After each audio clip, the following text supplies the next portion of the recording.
Olá! Dando continuidade às cautelares típicas, hoje falaremos sobre a cautelar de busca e apreensão. Mas de início, é importante destacar que a medida cautelar prevista no artigo 839 não se confunde nem com arresto, nem com o sequestro, porque não visa garantir o patrimônio do devedor para uma futura execução por quantia, nem salvaguardar um bem litigioso para a futura execução para a entrega da coisa. Tais medidas só podem ter por objeto bens, ao passo que a busca e apreensão pode ser de pessoas ou coisas, como menciona o próprio artigo 839 do CPC.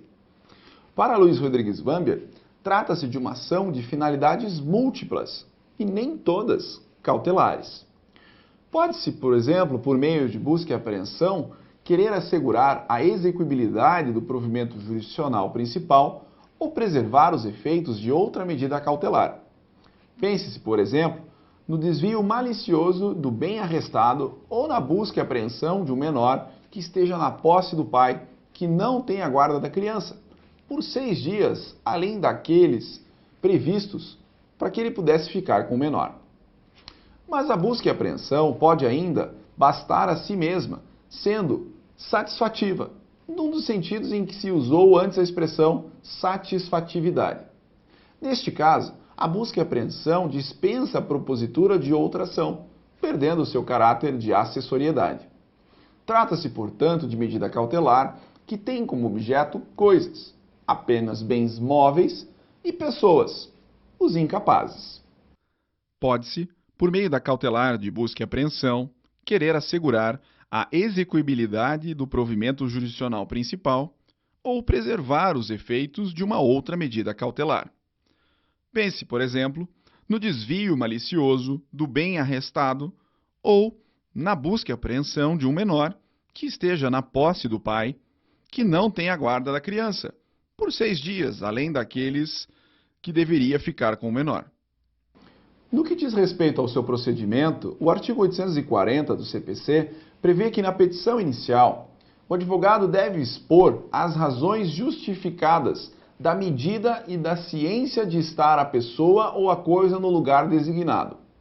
Convencido o juiz e desde que provado o alegado, de acordo com o artigo 841, expedir-se-á o mandado que conterá, primeiro, a indicação da casa ou do lugar em que deve efetuar-se a diligência, a descrição da pessoa ou da coisa procurada e o destino a lhe dar, e 3, a assinatura do juiz de quem emanar a ordem.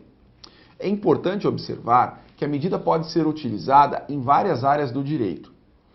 O precedente que eu vou citar na sequência foi extraído do Tribunal de Justiça do Rio Grande do Sul e aborda uma questão que envolve um menor infrator que utilizava seus computadores para a prática de atos infracionais.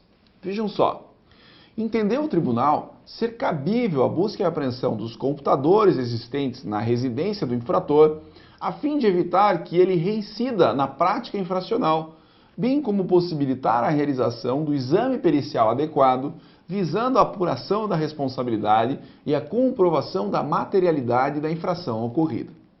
Entenderam ainda os desembargadores ser perfeitamente possível o ajuizamento da medida cautelar de busca e apreensão dos computadores na residência do menor, a fim de que ele não reincida na prática do ato infracional, mas principalmente para possibilitar a perícia, para visar a comprovação da materialidade dessa infração cometida.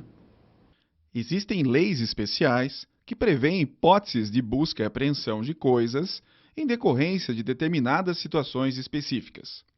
É o caso de alienação fiduciária em garantia, quando o devedor transfere a propriedade resolúvel de um bem ao credor como garantia de pagamento e não paga as prestações, apesar de constituído em mora. O credor, que tem a propriedade, mas não a posse direta do bem, pode ajuizar a ação de busca e apreensão para que a garantia lhe seja entregue e ele possa vendê-la para pagamento da dívida. Essa previsão está no artigo 3º do Decreto-Lei nº 911 de 1969. A ação nada tem de cautelar, sendo processo de conhecimento de procedimento especial. Nas próximas aulas, voltaremos a falar mais sobre a cautelar de busca e apreensão, quando ingressarmos efetivamente nas cautelares adotadas para o direito de família. Dando continuidade, então, às cautelares típicas, falaremos agora da cautelar de exibição. Prevista no artigo 844 do CPC, a ação de exibição é aquela por meio do qual o autor objetiva conhecer e fiscalizar determinada coisa ou documento. A exibição pode ser requerida como ação cautelar autônoma ou como incidente no curso de um processo de conhecimento. A primeira é tratada nos artigos 844 e 845 do CPC. Já a segunda, nos artigos 355 a 363, também do CPC. Mas cuidado, somente a primeira implicará a formação de um novo processo, pois a segunda é apenas um incidente processual. Ainda, entre as ações que têm por objetivo a exibição, é possível distinguir as cautelares e as não cautelares. Veja só, a exibição terá natureza cautelar quando tiver por finalidade proteger, garantir ou assegurar o provimento jurisdicional no processo principal. É preciso que ela, por si só, não seja suficiente para satisfazer a pretensão do autor. Por exemplo, ele ajuiza o pedido de exibição como forma de preservar o documento ou o seu conteúdo, que estão correndo risco de perecer, que servirão para instruir um processo principal. Pode acontecer que a única pretensão seja a exibição de documento ou coisa, e que isso baste para satisfazer o autor. Se assim for, a ação não será cautelar, mas de conhecimento de cunho definitivo, já que não será acessório de nenhum processo principal. A cautelar de exibição é aquela por meio do qual o autor objetiva conhecer e fiscalizar determinada coisa ou documento. O exibir, de acordo com o Vamber, não está ligado à pretensão satisfativa. Tende a constituir ou simplesmente a assegurar a prova. O réu não perde a posse da coisa, mas propicia-se ao autor ocasião para ver e tocar a coisa que se exibir, mesmo que esta coisa tenha permanecido por um tempo, por exemplo, depositada, para que possa inspecionar, restituindo-se em regra a coisa ao demandado. O exibir, de acordo com Luiz Rodrigues Vamber, não está ligado à pretensão satisfativa. Tende a constituir ou simplesmente a assegurar a prova.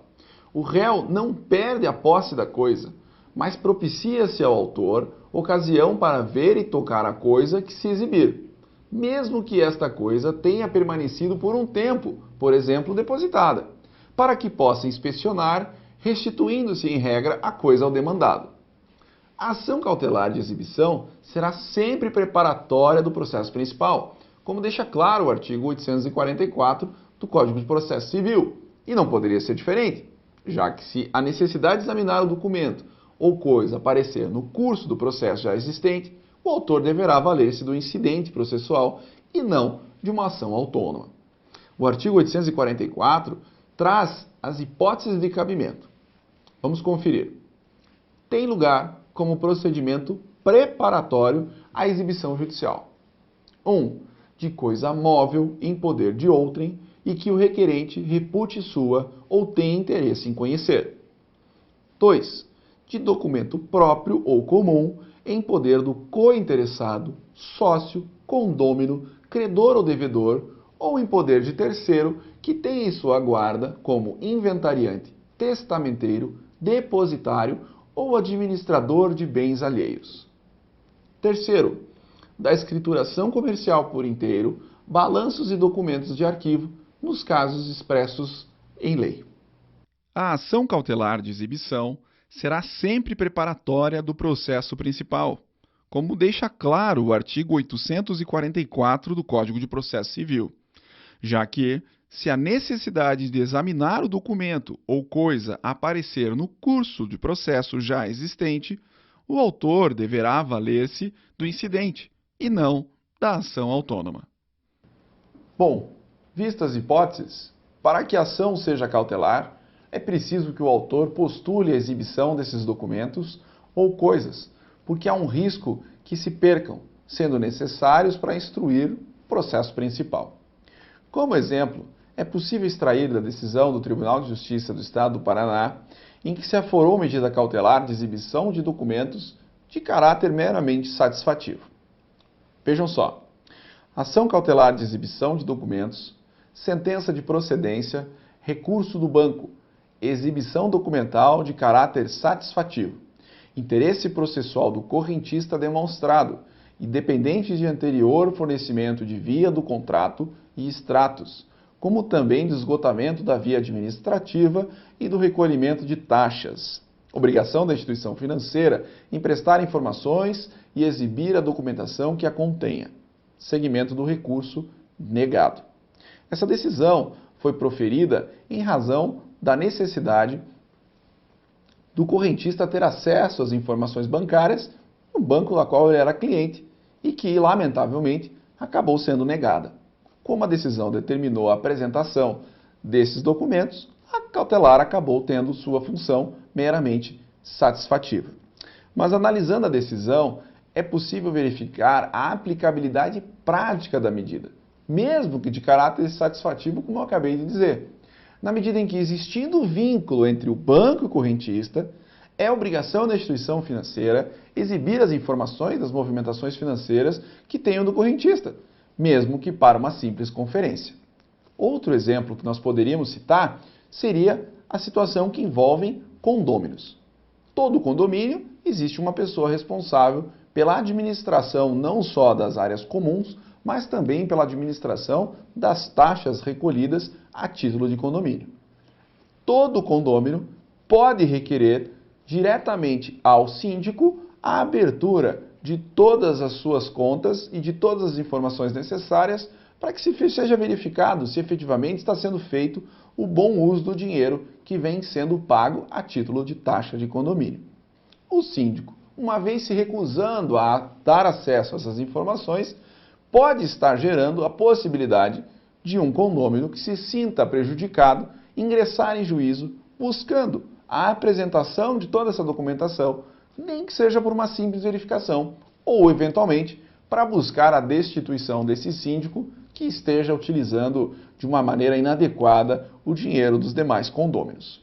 Um outro exemplo também bastante pontual seria a possibilidade de sócios de uma empresa estarem em vias de dissolução de sociedade e efetivamente estão com dúvida a respeito de quanto vale essa sociedade.